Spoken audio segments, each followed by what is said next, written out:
Response जबाबदार असते आणि रिॲक्शन नेहमी बेजबाबदारी असते।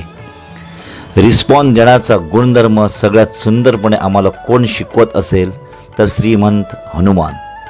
हा हनुमान जो आहे ना, हा एकमेव आम्हाला शिकवतो प्रत्येक कर्तव्य कसे पार पाडायचे, समोरच्याच्या संवेदनाला प्रतिसाद कसा द्यायचा, कुठल्याही प्रश्नाला उत्तर कसे द्यायचे।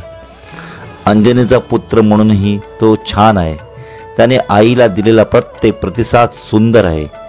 जगातील प्रत्येक स्त्री जन्मलेली असो की म्हातारी, ती त्याची आईच आहे। त्याने आईला दिलेला सर्वात मोठा नजराणा आहे। दास म्हणून तो सर्वत्र आहे, त्याच्यासारखा दास कोणीही नाही। श्रवणवृत्ती त्यांच्यासारखी कोणाचीही नाही।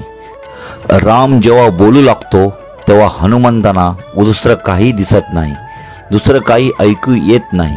राम नाम जिथे जिथे चालू आहे तिथे तिथे हनुमान आहेच।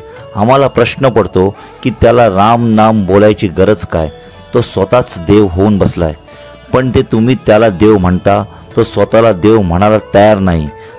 तो स्वतःला दासयुक्तच मानतो। जिथे जिथे राम नाम आहे तिथे तिथे तो जातोच आहे। युगानयुगे तो राम नाम घेतोच आहे। रामाच्या हृदयात जाऊन बसलाय, स्वतःच्या हृदयात रामाला बसवलं आहे। तरी पापी माणसे सुद्धा जिथे राम नाम घेतात, ढोंगी पद्धतीने सुद्धा राम नाम घेतात, तिथे जाऊन सुद्धा तो उभा राहतो। एवढा तो आदाशी आहे। एवढी श्रवण व्यक्ती कोणाकडे आहे? कोणाकडेही नाही।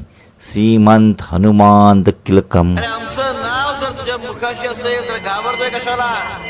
हे साध्य करणं कितीही कठीण असो, आम्ही सदैव तुझ्या पाठीशी